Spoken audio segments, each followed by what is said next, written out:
Regardez bien cette image. Paris, la ville lumière, la capitale du luxe, de la gastronomie et du tourisme mondial. De l'extérieur, la France ressemble encore à une superpuissance.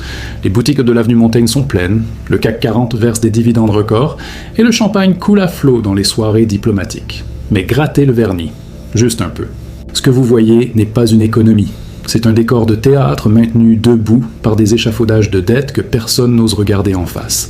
En cette fin d'année 2025, alors que les regards se sont tournés vers l'inflation alimentaire ou les guerres à l'Est, une bombe à retardement tic-tac sous les pieds de 68 millions de Français. Ce n'est pas une bombe conventionnelle, c'est une bombe comptable. Pendant 40 ans, la France a vécu au-dessus de ses moyens. Elle a financé son modèle social unique au monde non pas par la production, mais par le crédit. Elle a inventé le concept du « quoi qu'il en coûte », une drogue monétaire qui a anesthésié la douleur de la désindustrialisation. Mais aujourd'hui, le dealer a coupé les vivres. Les taux d'intérêt ont explosé. La charge de la dette est devenue le premier budget de l'État, devant l'éducation, devant l'armée, devant la sécurité. Les marchés financiers, ces prédateurs silencieux qui ont dévoré la Grèce en 2010, encerclent désormais l'Hexagone. Le spread avec l'Allemagne s'écarte dangereusement. Ce que je vais vous raconter aujourd'hui n'est pas une opinion politique. C'est une autopsie mathématique. C'est l'histoire de la façon dont la 7e puissance mondiale s'est retrouvée au bord d'un défaut de paiement technique. C'est l'histoire de la fin de l'exception française. Bienvenue dans la réalité que les médias grand public ont peur de nommer. Bienvenue dans la faillite silencieuse. Générique cinématographique sombre. Chapitre 1. L'ivresse de la dette, le mythe de l'argent gratuit. Visuel. Image d'archives de Valéry Giscard d'Estaing, puis Mitterrand, puis l'accélération des courbes de la dette sous Sarkozy, Hollande, Macron. Un compteur de dette qui tourne follement. Pour comprendre comment nous sommes arrivés au bord du précipice en décembre 2025, il faut remonter à la source du mal. Il faut comprendre la psychologie d'une nation qui a cru pouvoir défier les lois de la gravité économique. En 1974, la France vote son dernier budget à l'équilibre. Retenez bien cette date. 1974, c'était il y a plus d'un demi-siècle. Depuis ce jour, l'État français n'a pas passé une seule année sans dépenser plus qu'il ne gagnait. Pas une seule. Imaginez un foyer qui, pendant 50 ans, termine chaque mois à découvert. Au début, la banque est clémente. Vous avez du patrimoine, vous avez un bon salaire. Mais au fil des décennies, vous commencez à emprunter pour payer les intérêts de vos emprunts précédents. C'est ce qu'on appelle une chaîne de Ponzi. Et c'est exactement la structure des finances publiques françaises.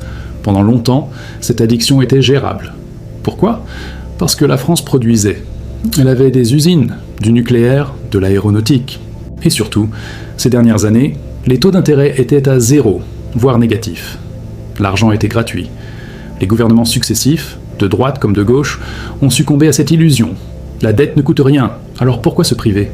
Le sommet de cette folie a été atteint en 2020. La pandémie, le monde s'arrête.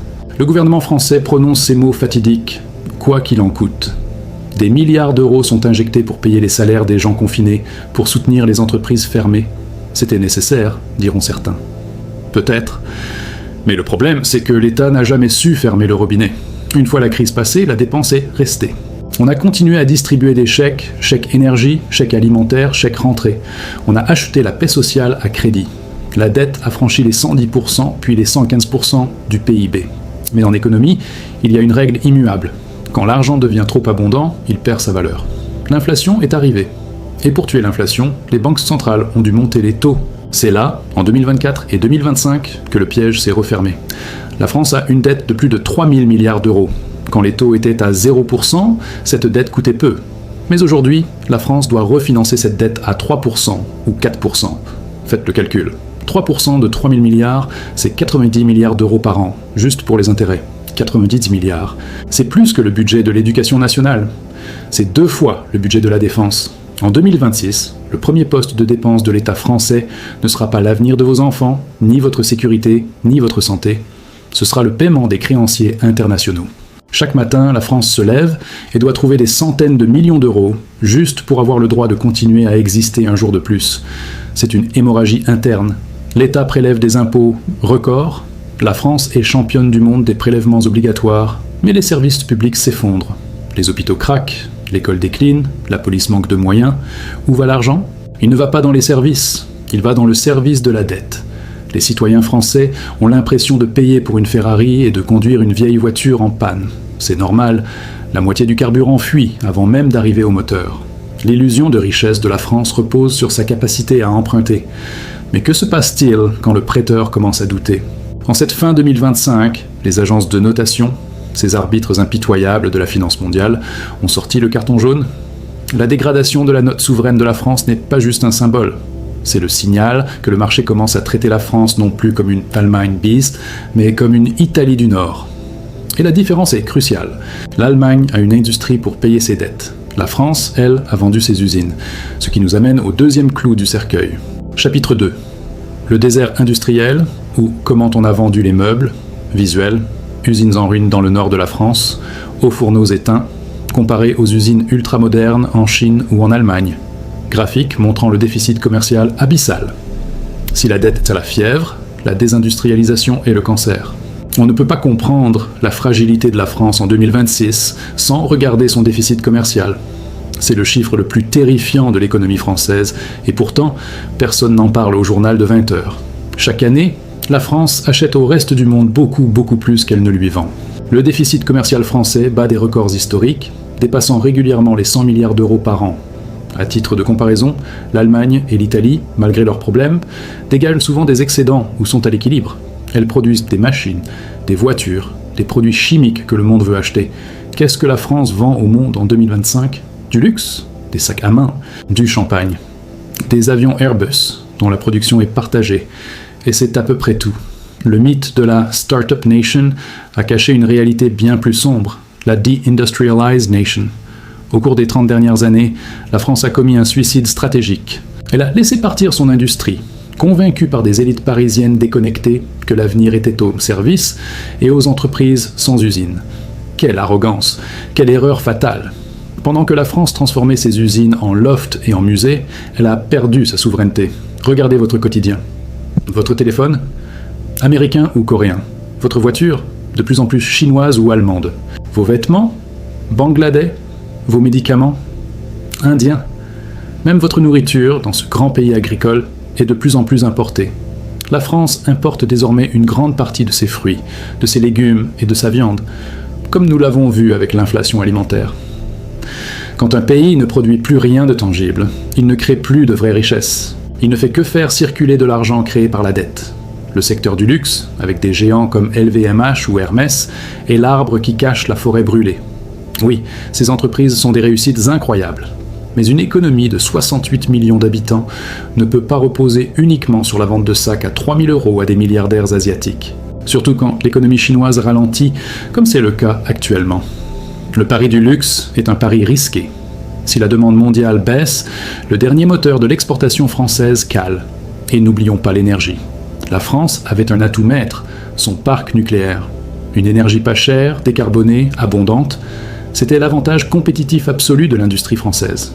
Mais par lâcheté politique, par calcul électoraliste pour séduire des franges écologistes, les gouvernements des années 2010 ont saboté cet outil. Ils ont fermé Fessenheim. Ils ont arrêté la maintenance. Ils ont perdu le savoir-faire.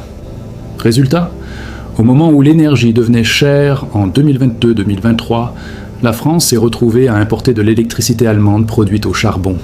Un comble. Bien sûr, il y a eu un revirement. On a annoncé la construction de nouveaux réacteurs. Mais construire une centrale nucléaire prend 15 ans. Le trou d'air énergétique, c'est maintenant. C'est en 2026 que les usines ferment parce que l'électricité est trop chère comparée aux États-Unis ou à la Chine. C'est la double peine. Nous n'avons plus d'usines pour générer des devises étrangères. Nous devons importer presque tout ce que nous consommons, ce qui nous expose à l'inflation importée. C'est pour cela que l'inflation en France est si douloureuse. Ce n'est pas juste une question de prix du pétrole.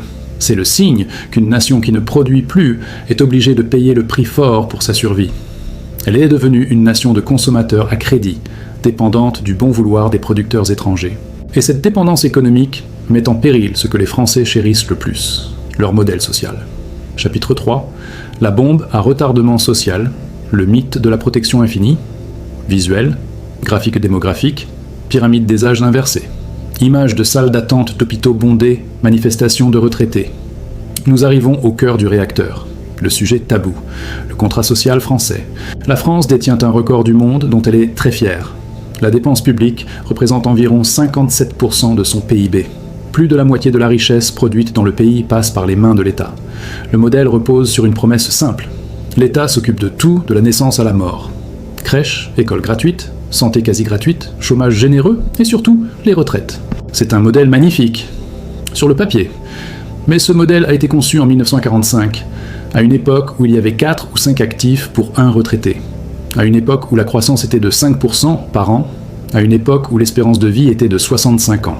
Aujourd'hui, en 2026, l'équation est brisée. La démographie est implacable. Les baby boomers, la génération la plus nombreuse, sont tous à la retraite. Il y a désormais moins de 1,7 cotisants pour un retraité. Et ce chiffre continue de baisser. L'espérance de vie dépasse les 80 ans. C'est une excellente nouvelle pour l'humain, mais une catastrophe pour un système de retraite par répartition. Le système français est devenu, techniquement, une gigantesque chaîne de Ponzi légale. Les cotisations des travailleurs actuels ne suffisent plus à payer les pensions des retraités actuels. Alors, comment l'État comble-t-il le trou ? Par la dette, encore, et par les impôts sur les actifs. C'est là que la fracture sociale devient insupportable.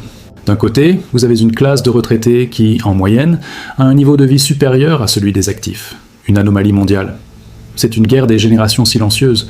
L'État prélève toujours plus sur ceux qui travaillent pour maintenir le niveau de vie de ceux qui ne travaillent plus, car ce sont les retraités qui votent. C'est un suicide électoral que de toucher aux retraites. On l'a vu avec la réforme de 2023. Des mois d'émeute pour un décalage de 2 ans, qui était pourtant mathématiquement insuffisant. Mais en 2026, le mur est là. Avec une dette qui coûte de plus en plus cher, l'État ne peut plus subventionner le déficit des retraites et de la Sécu indéfiniment. Le système de santé, autrefois le meilleur du monde, est au bord de l'effondrement. Pas par manque de talent des médecins, mais par asphyxie bureaucratique et budgétaire. Les urgences ferment la nuit. Les déserts médicaux s'étendent. Le contrat social est rompu. Les Français paient des impôts de niveau scandinave pour des services de niveau méditerranéen en déclin. Le consentement à l'impôt s'effrite.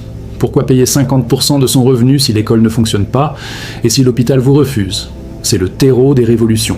Quand la classe moyenne, celle qui tient le pays debout, réalise qu'elle est la variable d'ajustement d'un système en faillite, la colère sociale devient incontrôlable. La France est assise sur un baril de poudre sociale et l'étincelle financière est sur le point d'être allumée par nos amis, les marchés.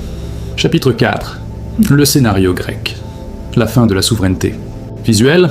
Le siège du FMI à Washington, la Banque centrale européenne à Francfort, des hommes en costume gris avec des mallettes, image de la crise grecque de 2012. Alors, que va-t-il se passer ? Comment cette histoire finit-elle ? Si vous pensez que la France est trop grosse pour faire faillite, too big to fail, détrompez-vous. La taille de la France est justement le problème. Si la Grèce fait faillite, l'Europe peut payer. Si la France fait faillite, c'est l'euro qui meurt. C'est pour cela que la chute ne sera pas spectaculaire comme une explosion, mais lente et douloureuse comme un étau qui se resserre. C'est le scénario de la mise sous tutelle. Voici ce qui nous attend en 2026 et au-delà. L'attaque des marchés, le spread OAT bond. Les investisseurs internationaux vont commencer à exiger des taux d'intérêt de plus en plus élevés pour prêter à la France. L'écart, le spread, avec l'Allemagne, va s'élargir. Ce sera le signal de la perte de confiance. Pour calmer les marchés, le gouvernement devra présenter des budgets d'austérité draconiens. L'austérité imposée.